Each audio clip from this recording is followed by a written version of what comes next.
তো এই মুহূর্তে আছে সম্পূর্ণ একটি নতুন নিয়োগের জন্য বিজ্ঞপ্তি প্রকাশিত হয়ে গেছে এবং আজকের ভিডিওতে সেই আপডেটটাই তোমাদের সাথে শেয়ার করব। এই মুহূর্তে আছে জেলা আদালতে ক্লার্ক গ্রুপ ডি সহ একাধিক পোস্টে নতুন নিয়োগের জন্য বিজ্ঞপ্তি প্রকাশিত হয়েছে। বিভিন্ন যোগ্যতা অনুসারে বিভিন্ন পোস্টে তোমরা অ্যাপ্লাই করতে পারবে, যার অনলাইন আবেদন কিন্তু শুরু হয়ে গেছে। আজকের এই ভিডিওতে আমরা অফিসিয়াল বিজ্ঞপ্তি নিয়ে এই ভিডিওতে ইন ডিটেলসে আলোচনা করব, অর্থাৎ এই মুহূর্তে কোন কোন পোস্টে নিয়োগ করা হচ্ছে, রাজ্যের কোন জেলা আদালতে নিয়োগটি করা হচ্ছে এবং তোমাদের কোয়ালিফিকেশনের পাশাপাশি বয়স কী থাকতে হবে, আবেদন পদ্ধতি কী রয়েছে, অ্যাপ্লিকেশন ফি কী রয়েছে, আবেদন কবে থেকে শুরু হয়েছে এবং লাস্ট ডেট কী রয়েছে। তো সমস্ত ডিটেলস জানার জন্য ভিডিওটি তোমরা কেউই স্কিপ না করে অবশ্যই সম্পূর্ণ দেখার চেষ্টা করবে। তো চলো আজকের এই ভিডিও শুরু করা যাক। তো যারা এই মুহূর্তে ভিডিওটি দেখছো প্রত্যেকেই ভিডিওতে একটি লাইক করে ভিডিওটি শেয়ার করে দিও। আর চ্যানেলে নতুন দর্শক নতুন ভিউয়ার্স হয়ে থাকলে অবশ্যই চ্যানেলটি সাবস্ক্রাইব করে আমাদের সাথে জুড়ে যেও। যারা অলরেডি সাবস্ক্রাইব করে নিয়েছো সকলকে জানাই অসংখ্য ধন্যবাদ। অন স্ক্রিনে দেখতে পাচ্ছ অফিসিয়াল নোটিফিকেশনের পিডিএফ। তো সবার প্রথম কোন কোন পোস্টে নিয়োগ করা হচ্ছে, কোন পোস্টে কটি শূন্যপদ রয়েছে, চলো সেটা তোমাদেরকে জানিয়ে দিই। সবার প্রথম যে পোস্ট রয়েছে অন স্ক্রিনে দেখতেই পাচ্ছ English stenographer group B post. এক্ষেত্রে মোট 2টি শূন্যপদ রয়েছে এবং এই পোস্টে তোমাদেরকে লেভেল 10 অনুযায়ী বেতন দেওয়া হবে 32,100 টাকা থেকে 82,900 টাকা। পরবর্তী পোস্ট রয়েছে lower division clerk group C post. এক্ষেত্রে পে লেভেল 6 অনুযায়ী তোমাদেরকে বেতন দেওয়া হবে 22,700 টাকা থেকে 58,500 টাকা এবং মোট 13টি শূন্যপদ রয়েছে। নেক্সট পোস্ট রয়েছে প্রসেস সার্ভার সামান বিলিভ গ্রুপ সি পোস্ট। এই পোস্টে 2টি শূন্যপদ রয়েছে। লেভেল 5 অনুযায়ী তোমাদেরকে বেতন দেওয়া হবে 21,000 টাকা থেকে 54,000 টাকা। পরবর্তী পোস্ট রয়েছে orderly office peon or Farage group D. এই পোস্টে 17টি শূন্যপদ রয়েছে। এই পোস্টে তোমাদেরকে লেভেল 1 অনুযায়ী 17,000 টাকা থেকে 43,600 টাকা বেতন দেওয়া হবে। পরবর্তী পোস্ট রয়েছে night guard group D post. এই পোস্টে 2টি শূন্যপদ রয়েছে এবং পে লেভেল 1 অনুযায়ী এক্ষেত্রে তোমাদেরকে বেতন দেওয়া হবে। পরবর্তী পোস্ট রয়েছে সুইপার কর্মবন্ধু গ্রুপ ডি পোস্ট। এই পোস্টে তোমাদেরকে লেভেল 1 অনুযায়ী বেতন দেওয়া হবে, অর্থাৎ 17,600 টাকা থেকে 43,600 টাকা। এই পোস্টে 1টি শূন্যপদ রয়েছে।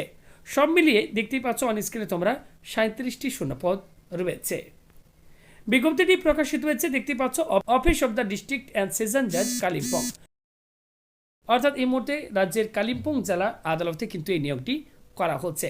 তোমরা এই মুহূর্তে রাজ্যের কোন জেলা থেকে ভিডিওটি দেখছো অবশ্যই জেলা নামটি কমেন্ট করে জানিয়ে রাখতে পারো এবং তোমাদেরকে বলে রাখি এক্ষেত্রে তোমরা কিন্তু ইন্ডিয়ান সিটিজেন অর্থাৎ ভারতীয় নাগরিক হলেই কিন্তু পশ্চিমবঙ্গের যে কোনো জেলা থেকে এখানে কিন্তু চাইলে অ্যাপ্লাই করতে পারবে। তো অবশ্যই ভিডিওটি কন্টিনিউ দেখতে থাকো। যারা অ্যাপ্লাই করতে চাও অবশ্যই তোমরা ডিটেলসে কিন্তু এই ভিডিওটি থেকে জানতে পারবে। তো এক্ষেত্রে তোমরা যদি অ্যাপ্লাই করতে চাও সম্পূর্ণ অনলাইনে আবেদন করতে হবে। ক্যালকাটা হাইকোর্ট.gov.in অথবা kalimpong.dcourts.gov.in এই অফিসিয়াল ওয়েবসাইটটিকে তোমাদেরকে অনলাইনে আবেদন করতে হবে। আবেদন 17 এপ্রিল 2024 তারিখ থেকে শুরু হয়ে গেছে। লাস্ট ডেট এক্ষেত্রে যেটা রয়েছে 17 মে 2024 তারিখ। এই সময়ের মধ্যে তোমাদেরকে কিন্তু অনলাইনে আবেদন করতে হবে। তো এক্ষেত্রে group C and group D পোস্টের ক্ষেত্রে বয়স যেটি থাকতে হবে 1 জানুয়ারি 2024 তারিখ অনুযায়ী 18 থেকে 40 বছরের মধ্যে এবং ইংলিশ স্টেনোগ্রাফার পোস্টের ক্ষেত্রে বয়স থাকতে হবে 1 জানুয়ারি 2024 তারিখ অনুযায়ী 18 থেকে 39 বছরের মধ্যে। এছাড়া রাজ্যের এসসি এসটি ওবিসি পিডব্লিউডি ক্যান্ডিডেটরা এক্ষেত্রে বয়সের ক্ষেত্রে তোমরা কিন্তু ছাড় পেয়ে যাবে। নেক্সট বলা হচ্ছে এসেন্সিয়াল কোয়ালিফিকেশন ইংলিশ স্টেনোগ্রাফার। এই পোস্টের ক্ষেত্রে তোমাদের কোয়ালিফিকেশন যেটি থাকতে হবে তার থেকে কিন্তু মাধ্যমিক বা সমতুল্য পরীক্ষায় পাশ করে থাকতে হবে, সাথে কম্পিউটারে একটি ট্রেনিং সার্টিফিকেট থাকতে হবে। এক্ষেত্রে শর্ট হ্যান্ডের ক্ষেত্রে চাওয়া হয়েছে 80 ওয়ার্ড পার মিনিট এবং এক্ষেত্রে টাইপিং স্পিড যেটি চাওয়া হয়েছে 30 ওয়ার্ড পার মিনিট। ওকে, তো এই কোয়ালিফিকেশন থাকলে তোমরা কিন্তু এই পোস্টের জন্য অ্যাপ্লাই করতে পারবে। পরবর্তী পোস্ট রয়েছে লোয়ার ডিভিশন ক্লার্ক। এই পোস্টের ক্ষেত্রে তোমাদের কোয়ালিফিকেশন যেটি থাকতে হবে মাধ্যমিক বা সমতুল্য পরীক্ষায় পাশ করে থাকতে হবে এবং অবশ্যই কম্পিউটারে একটি ট্রেনিং সার্টিফিকেট তোমাদের কিন্তু থাকতে হবে, সাথে তোমাদের কিন্তু এক্ষেত্রে টাইপিং তোমাদের কিন্তু জানতে হবে। তাহলে কিন্তু এক্ষেত্রে তোমরা এই লোয়ার ডিভিশন ক্লার্ক পোস্টের জন্য অ্যাপ্লাই করতে পারবে। পরবর্তী পোস্ট রয়েছে প্রসেস সার্ভার সামান বিলিভ। এই পোস্টের ক্ষেত্রে তোমাদের কোয়ালিফিকেশন যেটি থাকতে হবে ক্লাস 8 পাস করে থাকতে হবে, সঙ্গে কম্পিউটারের নলেজ কিন্তু তোমাদের অবশ্যই থাকতে হবে, তাহলে এই পোস্টের জন্য অ্যাপ্লাই করতে পারবে।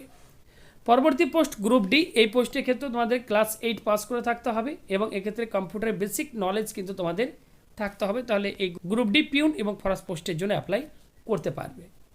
পরবর্তী পোস্ট হচ্ছে নাইট গার্ড গ্রুপ ডি। এক্ষেত্রে তোমরা ক্লাস 8 পাস করে থাকতে হবে, তাহলে তোমরা আবেদন করতে পারবে এবং এই পোস্টে কেবলমাত্র পুরুষ প্রার্থীরাই কিন্তু আবেদন করতে পারবেন।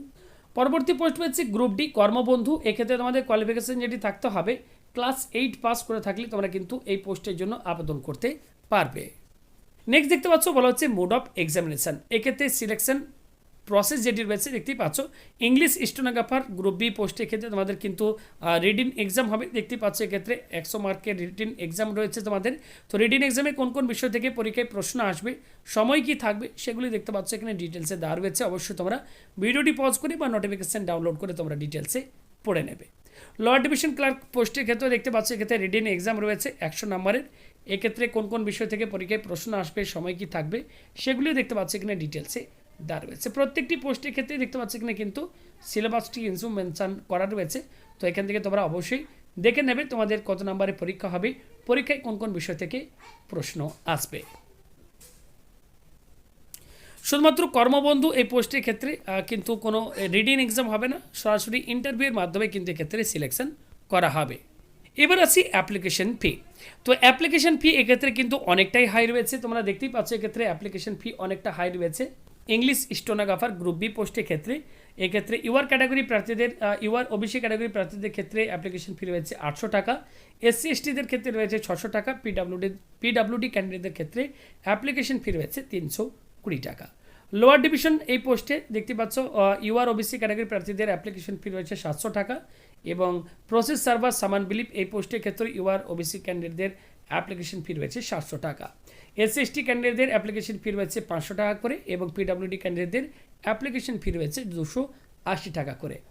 Group D peon night guard কর্মবন্ধু ফরাস এই পোস্টের ক্ষেত্রে ইউআর ওবিসি ক্যাটাগরি প্রার্থীদের ক্ষেত্রে অ্যাপ্লিকেশন ফি রয়েছে 400 টাকা, এসসি এসটিদের ক্ষেত্রেও রয়েছে 400 টাকা এবং পিডাব্লিউডি ক্যান্ডিডেটদের ক্ষেত্রে অ্যাপ্লিকেশন ফি রয়েছে 160 টাকা। তো অ্যাপ্লিকেশন ফিটা অনেকটাই হাই রয়েছে। তো নিজের সমস্ত কিছু ডিটেলসে আরও ভালোভাবে পড়ে বুঝে তারপর তোমরা কিন্তু আবেদন করবে। ওকে, তো এক্ষেত্রে শুধুমাত্র তোমাদেরকে বেসিক ইনফরমেশনটুকু আমি শেয়ার করে দিলাম। অবশ্যই আবেদন করার পূর্বে নোটিফিকেশান ডাউনলোড করে নেবে, ডিসক্রিপশন বক্সে লিঙ্ক থাকবে।